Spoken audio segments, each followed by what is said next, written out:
पीछे पीछे वाला जो क्लासरूम है ना, उसमें हम अभी आ रहे थे तो हम देखे बैठने का जगह है, लोग 3 गो 4 गो बैठा हुआ है। जो लाइन में खड़ा है ना, देख लीजिए वहां पे जाकर के आपको बैठने का जगह मिल सकता है, ठीक है।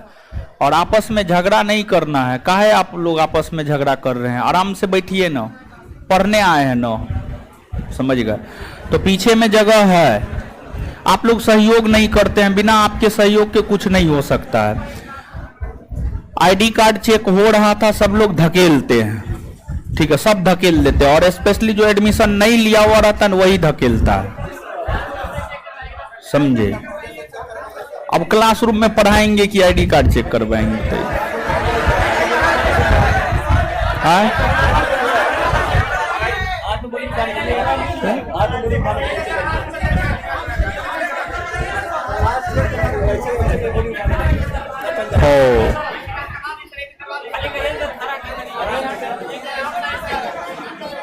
क्या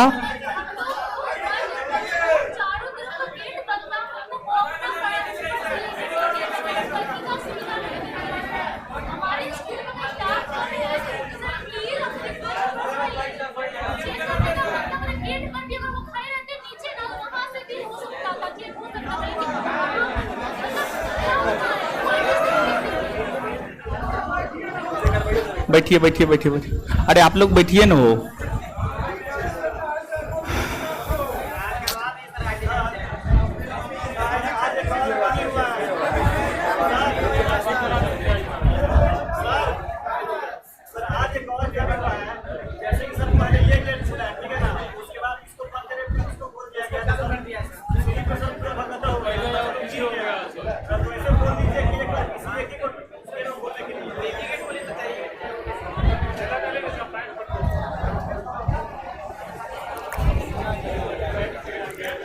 लाइव हो गया है जी, लाइव कर दिए।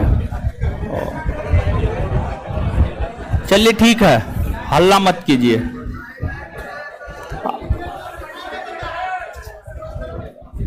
एडमिशन लिए हैं? दिखाइए तो अपना अपना कार्ड दिखाइए तो, निकालिए तो।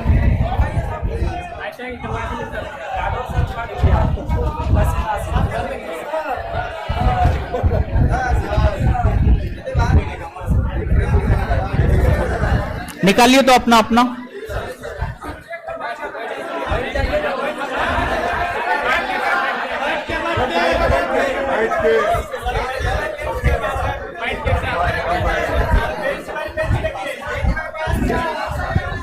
एक बेंच पे 2 गो 3 गो निकाल रहे हैं बस। निकालिए निकालिए निकालिए निकालिए।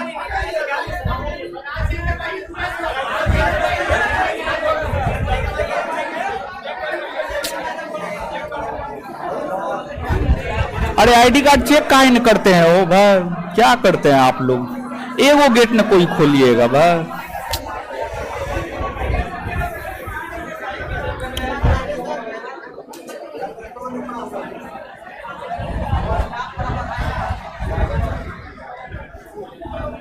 स्टाफ इतना है, सब मुंह देखते रहता है।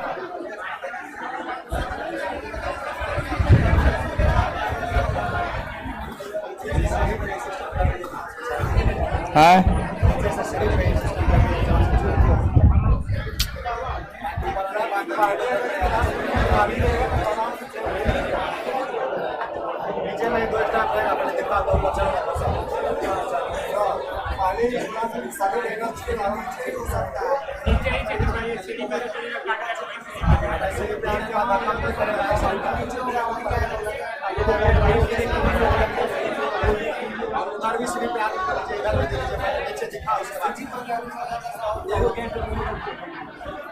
क्या हुआ जी?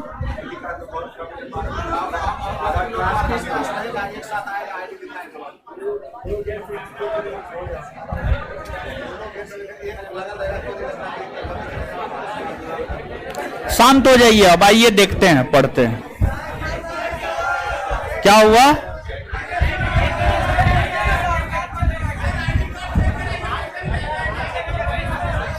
आईडी कार्ड चेक करवाया है।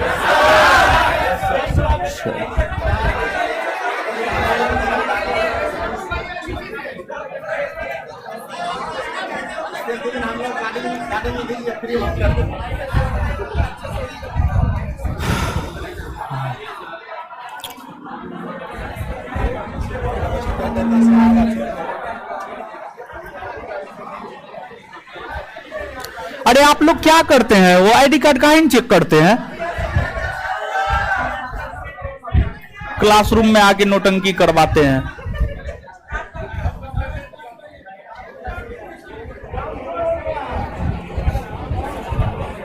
सब करता क्या, कर क्या रहा था? तब आईडी कार्ड नहीं चेक कर रहा तो कर क्या रहा था?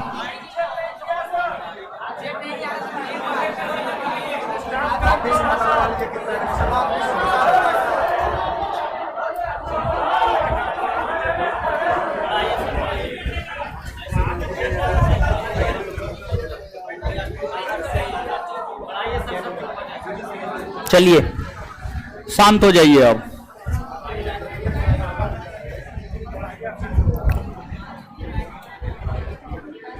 आवाज जा रहा है जी, देखिए ऑनलाइन आवाज सुनिए।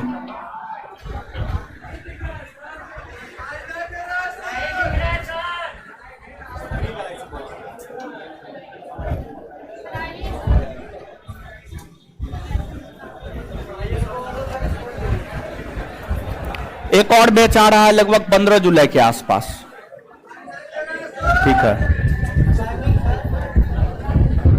शाम में 3 से 5 रह सकता है समय, शाम में 3 से 5। देखिए आवाज ठीक है, ऑनलाइन आवाज ठीक है।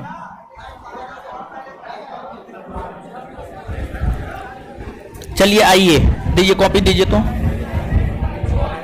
कॉपी दीजिए जो लिखाए थे। खड़ा होइए,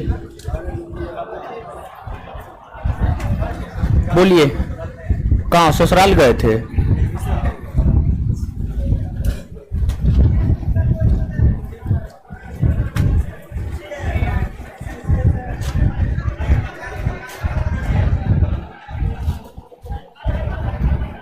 खड़ा होइए उधर। किसी भी राज्य को जो राज्य स्तरीय पार्टी का दर्जा दिया जाता है उसका शर्त क्या क्या है? बोलिए कौन कौन शर्त है?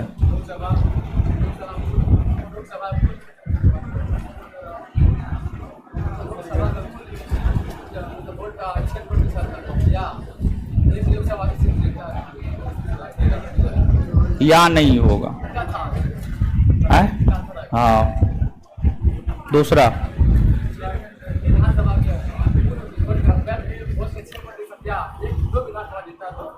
या, तीसरा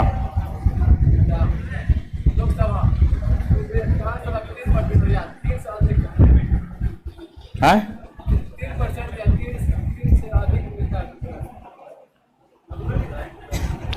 बैठ जाइए।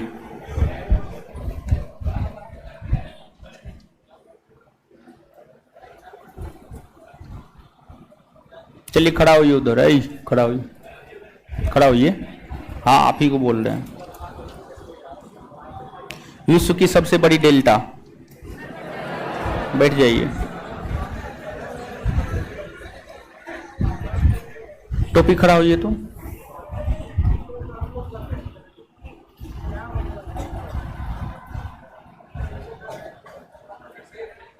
जहांगीर ने किस सिख गुरु की हत्या करवाई?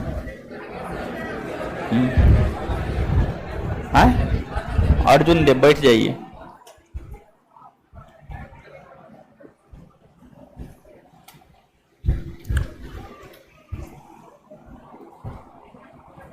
है खड़ा होइए।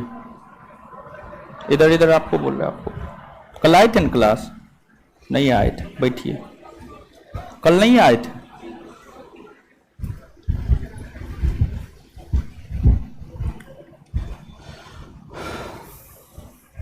चलिए उधर खड़ा होइए तो है। व्हाइट शर्ट, खड़ा होइए। भारत का सबसे प्राचीनतम शास्त्रीय नृत्य? भारत नाट्यम। तो आप थोड़े बोल रहे हैं, ये सब बोल रहा है। चलिए आ जाइए, देखते हैं।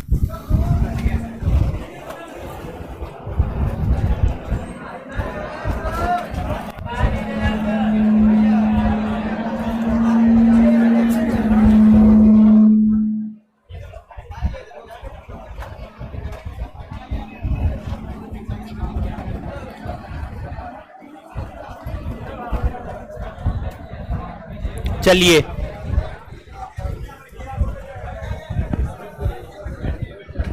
मुंह बंद कीजिएगा तभी आवाज सुनाई देगा, आपस में बात कीजिएगा आवाज सुनाई नहीं देगा। मुंह बंद रखिए, मुंह बंद रखिएगा तभी आवाज सुनाई देगा, सब चीज देगा। मुंह बंद नहीं रखिएगा, कुछ नहीं सुनाई देगा, ना दिखाई देगा, कुछ नहीं होगा।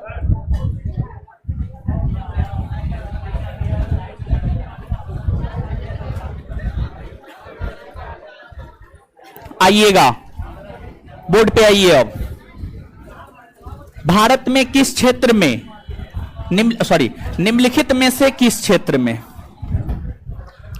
निम्नलिखित में से किस क्षेत्र में भारत में, मुंह बंद कीजिए, मुंह बंद कीजिए।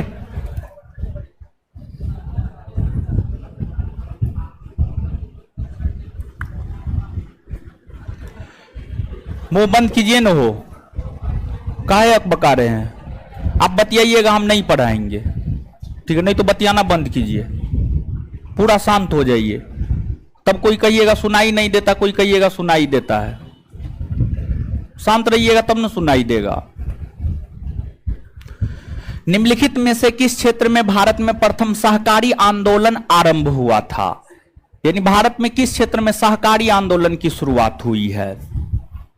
सहकारी, सहकारी आंदोलन का मतलब क्या होता है जानते हैं? एक तो सहकारी शब्द का प्रयोग भारतीय संविधान के अंतर्गत कई जगहों पर देखने को मिलता है, कई जगहों पर देखने को मिलता है। तो एक तो यह प्रश्न भी आपसे पूछा जाता है कि सहकारी, सहकारी शब्द का प्रयोग भारत में, भारत के संविधान में किन किन प्रावधानों में देखने को मिलता है? तो सहकारी शब्द का प्रयोग जो है फंडामेंटल राइट में देखने को मिलता है। फंडामेंटल राइट के अंतर्गत इसकी चर्चा अनुच्छेद 19 के 1 के सी में देखने को मिलता है। इसके बाद जो है आपको डीपीएसपी यानी directive principles of state policy यानी राज्य के नीति निर्देशक तत्व में अनुच्छेद 43 के ख में देखने को मिलता है। अनुच्छेद 43 के ख में देखने को मिलता है। इसके बाद भारतीय संविधान के भाग 9 के ख में, भारतीय संविधान के भाग 9 के ख में जो है आपको सहकारी समिति या सहकारी शब्द का जिक्र देखने को मिलता है। ये तमाम प्रावधान है जिसमें सहकारी समिति शब्द की चर्चा की गई है। सहकारी समिति शब्द की चर्चा की गई है। देखिए सहकारी समिति क्या होता है। मान लिया जाए कोई भी 10 लोग, समझिए कोई भी 10 लोग मिल करके कोई काम करना शुरू करता है या किसी को मदद करता है, उसी के लिए सहकारी शब्द का प्रयोग किया जाता है।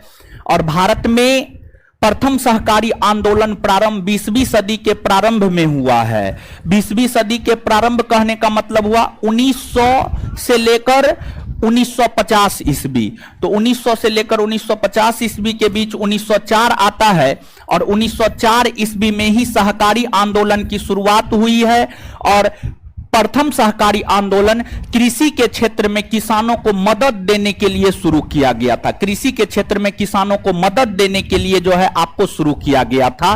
तो अर्थात इसका उत्तर हो जाएगा, हम आपको क्या बताए अभी तुरंत, सहकारी आंदोलन का मतलब होता है यानी मदद करना।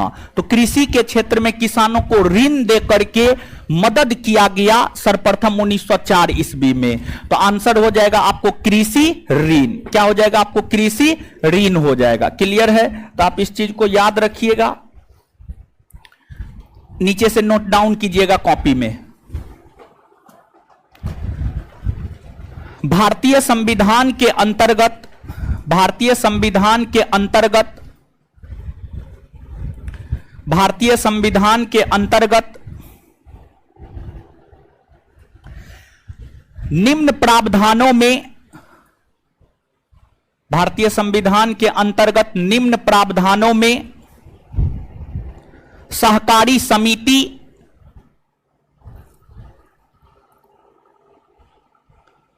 शब्द का प्रयोग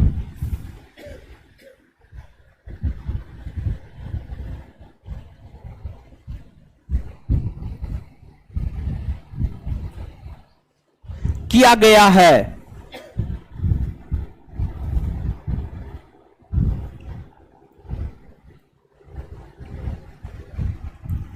एक नंबर में मौलिक अधिकार के अंतर्गत, एक नंबर में मौलिक अधिकार के अंतर्गत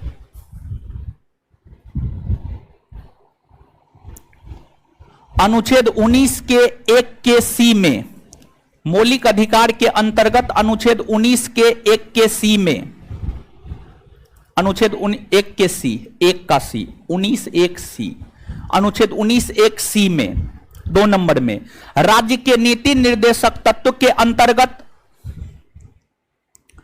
राज्य के नीति निर्देशक तत्व के अंतर्गत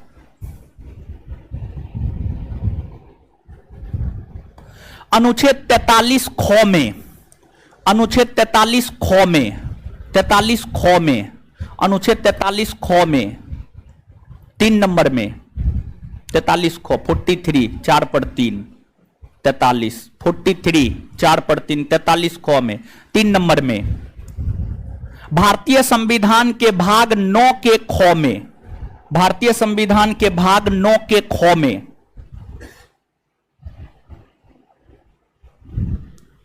आगे भारत में सर्वप्रथम 1904 ईस्वी में, भारत में सर्वप्रथम 1904 ईस्वी में,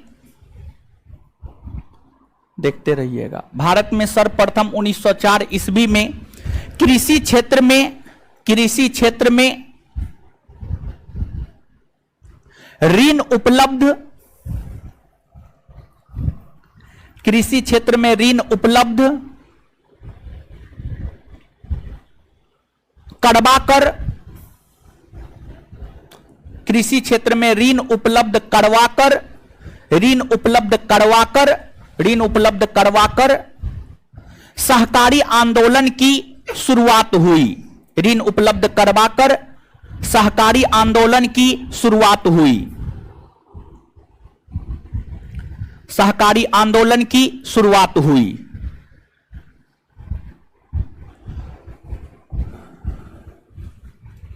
तो बताइए भारत में प्रथम सहकारी आंदोलन का आरंभ किस क्षेत्र से? कृषि ऋण। कब से?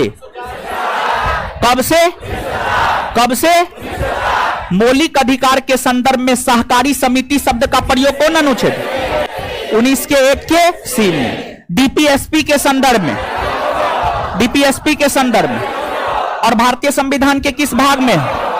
भाग 9 के ख में है। चलिए आगे है, निम्बू बाजगो नामक बांध निम्नलिखित में से कौन सी नदी पर स्थित है? देखिए ध्यान दीजिएगा, ये जो प्रश्न है ना करंट के संदर्भ में पूछा गया था, समसामयिकी के संदर्भ में ये प्रश्न जो है आपसे पूछे गए थे। उस समय में निम्बू बाजगो बांध का उद्घाटन हमारे परम आदरणीय प्रधानमंत्री श्री नरेंद्र मोदी जी ने किया था। यह परीक्षा 2018 में हुआ था और इस बांध का उद्घाटन मोदी जी ने 2017 में किया था। तो यह प्रश्न करंट के संदर्भ में पूछे गए थे। और नदियों के ऊपर बांध बनाया जाता है, नदियों के ऊपर बांध बनाया जाता है और बांध बना करके पानी को जमा किया जाता है और उस पानी का उपयोग कृषि में किया जाता है, उस पानी का उपयोग बिजली के उत्पादन में किया जाता है, बिजली के उत्पादन में किया जाता है। तो आपके परीक्षा में बांध से संबंधित प्रश्न जो है लगातार आपसे पूछे जाते हैं। जैसे कि कभी पूछ देगा पंचायत बांध कौन नदी पर है, कभी कुछ और पूछ देगा। तो बांध इंडियन ज्योग्राफी के अंतर्गत देखिए, जो बिहार दरोगा का परीक्षा है ना, इसमें हम आपको बता रहे हैं आप इंडियन ज्योग्राफी को स्ट्रांग कर लीजिए। वर्ल्ड ज्योग्राफी आपका नीलवट्टे सन्नाटा है, कोई फर्क नहीं पड़ता है बिहार दरोगा परीक्षा में। स्पेशली बिहार दरोगा के परीक्षा के संदर्भ में हम बात कर रहे हैं। फिर अगर बीपीएससी आप देने जा रहे हैं तब आपका अगर वर्ल्ड ज्योग्राफी नीलवट्टे सन्नाटा है तो आपको हानि हो जाएगा। बिहार एसएससी देने जा रहे हैं, वर्ल्ड ज्योग्राफी नीलवट्टे सन्नाटा है, हानि हो जाएगा, लेकिन बिहार दरोगा में कोई प्रभाव नहीं पड़ेगा। तो करंट के संदर्भ में ये प्रश्न पूछे गए थे।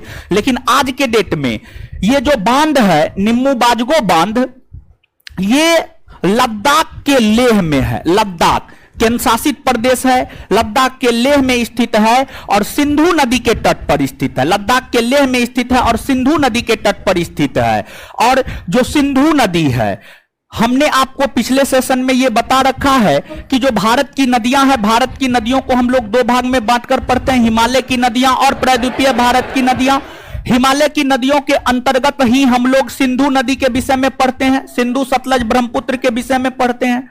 क्या हुआ, गर्मी लग रहा है, निकलना है डेली, लेकिन कुछ ना कुछ होते रहता है इन लोग को, समझे। खाते पीते ना है हो, अरे शरीर को वैसा बनाइए। गर्मी है तो किसको गर्मी नहीं लग रहा है? क्या आपको गर्मी नहीं लग रहा है? किसको गर्मी नहीं लग रहा है?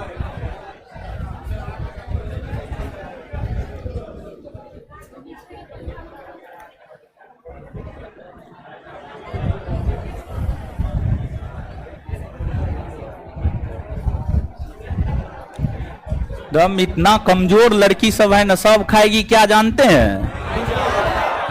पानी पूरी खाएगी, पानी पूरी। रोड पे खड़ा हो जाएगी, कहीं प्लेट लेके ऐसे कर ले रहे। चलिए, तो जो है आपको इसमें देखिए, सिंधु नदी है, कोयना नदी है, पेरियार नदी है, कराकन कोई नदी नहीं है।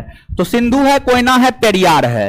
कोयना नदी महाराष्ट्र में बहती है, पेरियार नदी केरल में बहती है और सिंधु नदी लद्दाख में बहती है। तो सीधा सा हम लोगों का उत्तर क्या हो जाएगा? सिंधु नदी। और सिंधु नदी की हम बात करें तो सिंधु नदी भारत के एकमात्र केंद्र शासित प्रदेश लद्दाख से होकर गुजरती है। उसके अलावा कहीं से भी होकर सिंधु नदी नहीं गुजरती है, कहीं से भी होकर सिंधु नदी नहीं गुजरती है। क्लियर है? तो याद रखिएगा, इसका उत्तर क्या हो जाएगा आपको? सिंधु।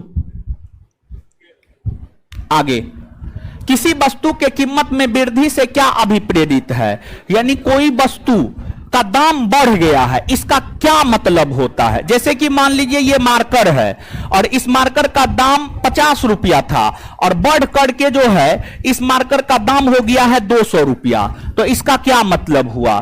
तो इसका मतलब ये हुआ कि इस मार्कर के मांग में काफी ज्यादा वृद्धि हुआ है, मांग में काफी ज्यादा वृद्धि हुआ है, लेकिन उत्पादन में कमी है। यानी उत्पादन इस मार्कर का कम हो रहा है और इसका डिमांड काफी अधिक है। इसका डिमांड क्या हो गया? काफी अधिक हो गया, काफी अधिक हो गया। और साथ ही साथ एक तो ये मतलब होता है और दूसरा मतलब ये होता है कि इसका मतलब है कि 50 रुपया से बढ़कर सीधा 250 रुपया हो गया। मतलब मुद्रा में क्रय शक्ति में कमी आई है, मुद्रा के क्रय शक्ति में कमी आई है। तो केवल मुद्रा के मूल्य में वृद्धि, केवल मुद्रा के मूल्य में गिरावट, केवल वस्तु के मूल्य में वृद्धि, मुद्रा के मूल्य में गिरावट और वस्तु के मूल्य में वृद्धि, यही मतलब होगा। और बिट्टू सर आपको इकोनॉमिक्स पढ़ाएंगे, बेहतर वे में आपको समझा सकते हैं। आगे, निम्नलिखित में से कौन सी पार्टी या संगठन डॉक्टर अंबेडकर द्वारा स्थापित नहीं किया गया था? देखिए ध्यान दीजिएगा, डॉक्टर अंबेडकर, भीमराव अंबेडकर। अगर हम डॉक्टर अंबेडकर की बात करें तो इनका जन्म 1891 ईस्वी में 14 अप्रैल 1891 को मध्य प्रदेश के महू प्रांत में हुआ था। दलित समाज में इनका जन्म हुआ था और इन्होंने जब ये पढ़ लिख करके जागरूक इंसान बन गए, जागरूक नागरिक बन गए, तो इन्होंने स्वतंत्रता आंदोलन में अपनी भागीदारी सुनिश्चित की और स्वतंत्रता आंदोलन में इन्होंने दलितों का नेतृत्व किया। और लंदन में 3 गोलमेज सम्मेलन हुए। प्रथम गोलमेज सम्मेलन 1930, द्वितीय 1931, तृतीय 1932। जब तीनों गोलमेज सम्मेलन में डॉक्टर अंबेडकर साहब भाग लिए थे, इसके बाद ही डॉक्टर अंबेडकर साहब लोकप्रिय हुए थे। उससे पहले डॉक्टर अंबेडकर साहब लोकप्रिय नहीं हुए थे। तो डॉक्टर अंबेडकर की लोकप्रियता का कारण है 3 गोलमेज सम्मेलन में लगातार भाग लिया जाना। डॉक्टर अंबेडकर साहब के विषय में यह प्रश्न लगभग हर परीक्षा पूछ चुका है। निम्नलिखित में से कौन ऐसे भारतीय राजनेता है जो तीनों के तीनों गोलमेज सम्मेलन में भाग लिए हैं? तो वे है आपको डॉक्टर भीमराव अंबेडकर। डॉक्टर भीमराव अंबेडकर तीनों के तीनों गोलमेज सम्मेलन में भाग लिए हैं। और बाद में जाकर गांधी और अंबेडकर साहब के बीच पूना समझौता हुआ 26 सितंबर 1932 को, और इस समझौता के तहत दलितों को अधिकार दिलवाने का काम अंबेडकर साहब ने किया। और अंबेडकर और गांधी जी के बीच हमेशा मतभेद होते रहता था, दोनों के बीच संबंध कभी भी बेहतर नहीं रहे हैं। और अंबेडकर साहब की हम बात करें तो इनको सबसे ज्यादा भारतीय इतिहास में जो याद किया जाता है वह इसलिए याद किया जाता है क्योंकि इन्हीं के दिशा निर्देशन में संविधान का निर्माण हुआ है। भले संविधान सभा के अध्यक्ष राजेंद्र प्रसाद हो, लेकिन संविधान के निर्माण में कर्ता धर्ता अंबेडकर साहब ही थे। आज जिस संविधान के तहत देश चलाया जाता है, उस संविधान का निर्माण कर्ता अंबेडकर को ही माना जाता है। इन्हें आधुनिक भारत का मनु कहा जाता है। ये आपको संविधान निर्माण करने वाली सभी समितियों में सबसे विशिष्ट समिति प्रारूप समिति थी, जिसका गठन 29 अगस्त 1947 को हुआ था। उस प्रारूप समिति के अध्यक्ष डॉक्टर अंबेडकर साहब थे। उस समिति के अध्यक्ष डॉक्टर अंबेडकर साहब थे और स्वतंत्र भारत के प्रथम कानून मंत्री बने थे। हिंदू धर्म से बिलोंग करते थे, लेकिन हिंदू धर्म में छुआछूत जैसी कुप्रथा के खिलाफ ये हमेशा आवाज उठाते रहे, लेकिन इसके बावजूद जो है वह प्रथा पर प्रतिबंध नहीं लगाया जा सका, जिस वजह से अंबेडकर साहब ने अपने जीवन के अंतिम काल में जो है हिंदू धर्म को छोड़ दिया और वे बौद्ध धर्म को अपना लिए। तो आपसे आपके परीक्षा में यह भी प्रश्न पूछा जाता है, डॉक्टर अंबेडकर साहब अपने जीवन के अंतिम काल में किस धर्म को अपनाए थे, तो उत्तर बौद्ध धर्म हो जाएगा, उत्तर बौद्ध धर्म हो जाएगा। और इन्होंने भारत की राजनीति में अपनी सक्रिय भागीदारी सुनिश्चित की और इनके द्वारा कई सारे संगठन की स्थापना की गई थी, जैसे कि the Republican party of India की अगर हम बात करें तो डॉक्टर अंबेडकर साहब अपने निधन के ठीक पूर्व, डॉक्टर अंबेडकर साहब जो है अपने निधन के ठीक पूर्व, डॉक्टर अंबेडकर साहब का निधन जो है आपको दिसंबर 1956 में हुआ था। दिसंबर 1956 के ठीक पहले अक्टूबर 1956 में डॉक्टर अंबेडकर साहब ने the Republican party of India की स्थापना की। फिर स्वतंत्र मजदूर संघ की स्थापना डॉक्टर अंबेडकर साहब ने 1936 में किया। देखिए आपको 1935 ईस्वी में जो है आपको एक भारत शासन अधिनियम पारित हुआ था, जिसे भारत शासन अधिनियम 1935 कहते हैं। और भारत शासन अधिनियम 1935 में यह घोषणा की गई थी कि प्रांतों में विधानसभा के चुनाव होंगे, और प्रांतों में विधानसभा के चुनाव 1937 में होने वाले थे। 1937 ईस्वी में जो प्रांतों में विधानसभा के चुनाव होने वाले थे, उस विधानसभा के चुनाव में भाग लेने के लिए डॉक्टर अंबेडकर साहब ने अपनी एक पार्टी बनाया था, उसी को हम लोग स्वतंत्र मजदूर संघ कहते हैं, स्वतंत्र मजदूर संघ कहते हैं। अंबेडकर साहब ने इसकी स्थापना 1936 में की। फिर अंबेडकर साहब ने 1924 ईस्वी में समता सैनिक दल की स्थापना की, समता सैनिक दल की स्थापना की। तो अब आप देख सकते हैं कि DCB इन तीनों संगठनों की स्थापना डॉक्टर अंबेडकर साहब ने की है। और आपसे पूछा जा रहा कौन ऐसा संगठन है जिसकी स्थापना डॉक्टर अंबेडकर साहब ने नहीं की है, अर्थात इसका उत्तर क्या हो जाएगा आपको, दलित मुक्ति मोर्चा। दलित मुक्ति मोर्चा का निर्माण डॉक्टर अंबेडकर साहब ने नहीं किया है। नीचे से हेडिंग मारिएगा डॉक्टर अंबेडकर, डॉक्टर अंबेडकर।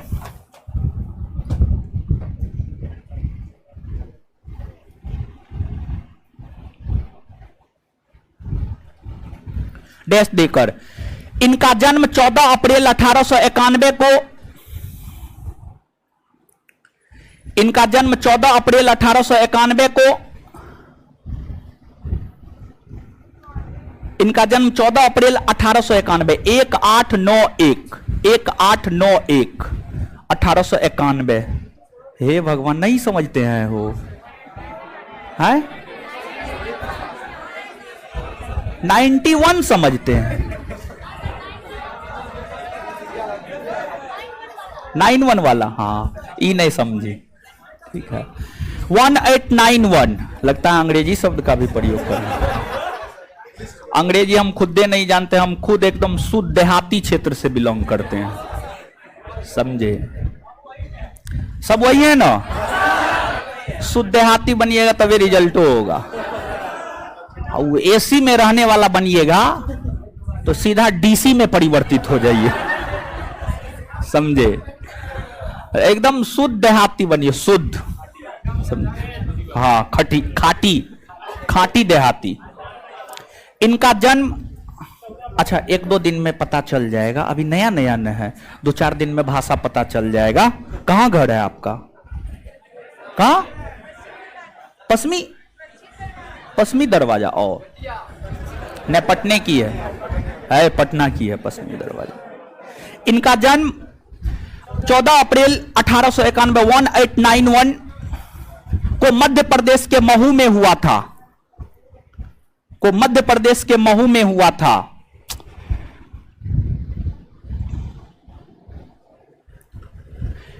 इन्होंने तीनों गोलमेज सम्मेलन में दलितों का प्रतिनिधित्व किया।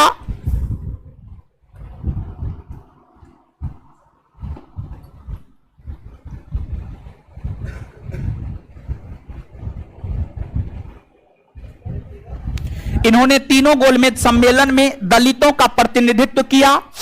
इन्होंने तीनों गोलमेज सम्मेलन में दलितों का प्रतिनिधित्व किया। इन्होंने तीनों गोलमेज सम्मेलन में दलितों का प्रतिनिधित्व किया। दलितों का प्रतिनिधित्व किया।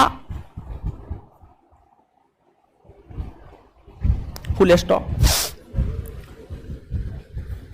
26 सितंबर 1932 को, उसी में कंटिन्यू लिखते जाइएगा, 26 सितंबर 1932 को, 26 सितंबर 1932 को गांधी जी और अंबेडकर साहब के बीच, गांधी जी और अंबेडकर साहब के बीच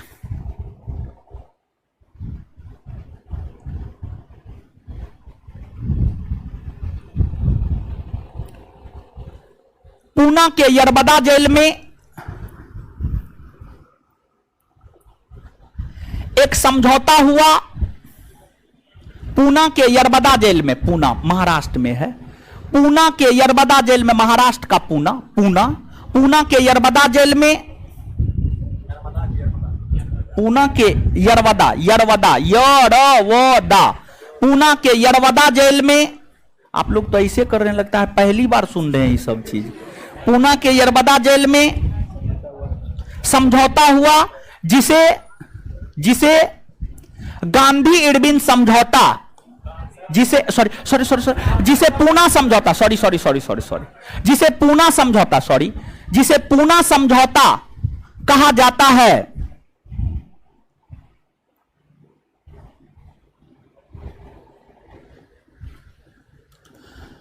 इन्हें आधुनिक भारत का मनु कहा जाता है। इन्हें आधुनिक भारत का मनु कहा जाता है। इन्हें आधुनिक भारत का मनु कहा जाता है।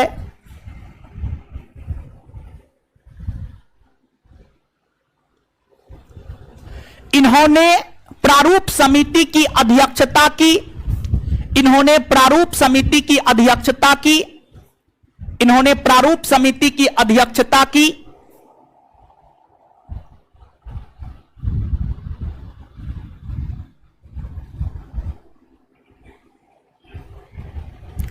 ये स्वतंत्र भारत के प्रथम कानून मंत्री बने।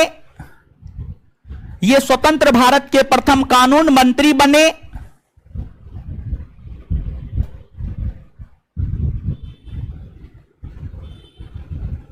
Full stop. अपने जीवन के अंतिम काल में इन्होंने, अपने जीवन के अंतिम काल में इन्होंने, अपने जीवन के अंतिम काल में इन्होंने बौद्ध धर्म को अपना लिया। अपने जीवन के अंतिम काल में इन्होंने बौद्ध धर्म को अपना लिया।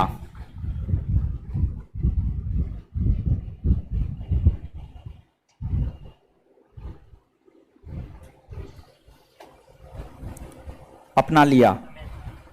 Full stop. याद रखिएगा, ठीक है। तो बताइएगा, तीनों गोलमेज सम्मेलन में भाग कौन लिया? कौन लिया है? पूना समझौता किसके किसके बीच? गांधी जी और प्रारूप समिति के अध्यक्ष, प्रारूप समिति के अध्यक्ष, स्वतंत्र भारत के प्रथम कानून मंत्री। अपने जीवन काल में कौन धर्म को अपना लिए थे? कौन धर्म को अपना लिए थे? बौद्ध धर्म को। आगे, संस्थाएं और संघ बनाने का अधिकार किस प्रकार का अधिकार है? संस्थाएं और संघ बनाने का अधिकार किस प्रकार का अधिकार है? देखिए, ध्यान दीजिएगा भाई जी लोग, भारतीय संविधान के अनुच्छेद 19 को आप पढ़िए। जब आप भारतीय संविधान के अनुच्छेद 19 को पढ़ते हैं तो जो भारतीय संविधान का अनुच्छेद